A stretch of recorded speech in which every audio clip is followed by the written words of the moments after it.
Hi friends, Tarun Priyamani జంటగా నటించిన family entertainer నవ వసంతం.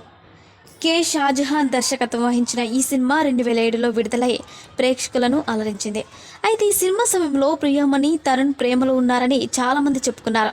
అంతేకాకుండా వీరిద్దరూ పెళ్లి చేసుకున్నారంటూ అప్పట్లో వార్తలు తెగ చక్కర్లు కొట్టాయి కూడా. ఈ నేపథ్యంలో తాజాగా ప్రియామణి సదరు రూమర్స్పై స్పందించారు. ఓ ఆంగ్ల పత్రికకు ఇచ్చిన ఇంటర్వ్యూలో తన సినీ జీవితం గురించి ఆమె తెలియజేశారు. నవవసంతం షూటింగ్ సమయంలో నేను తరుణ్ ప్రేమలో ఉన్నామని, మేమిద్దరం వివాహం చేసుకున్నామని ఎన్నో వార్తలు వచ్చాయి. అయితే ఆ సినిమా షూటింగ్ సమయంలో ఓ రోజు తరుణ్ వాళ్ళ అమ్మ రోజారమణి గారు మా సెట్కి వచ్చారు. మీ ఇద్దరు నిజంగానే ప్రేమలో ఉన్నారా? ఒకవేళ అదే గనుక నిజమైతే పెళ్లి చేయడానికి మాకు ఎలాంటి అభ్యంతరాలు లేవు. ఏదైనా సరే నువ్వు నాతో ఫ్రెండ్లీగా చెప్పొచ్చు అని ఆమె నన్ను అడిగారు. మా గురించి బయట వాళ్ళు అలా మాట్లాడుకుంటున్నారని ఆమె చెప్పేదాకా నాకు తెలియలేదు. ఒకే హీరోతో వరుసగా 2 లేదా 3 సినిమాలు చేస్తే ఇలాంటి రూమర్స్ వస్తాయనుకున్నా. కానీ తరుణ్తో నేను చేసింది ఒక్క సినిమానే.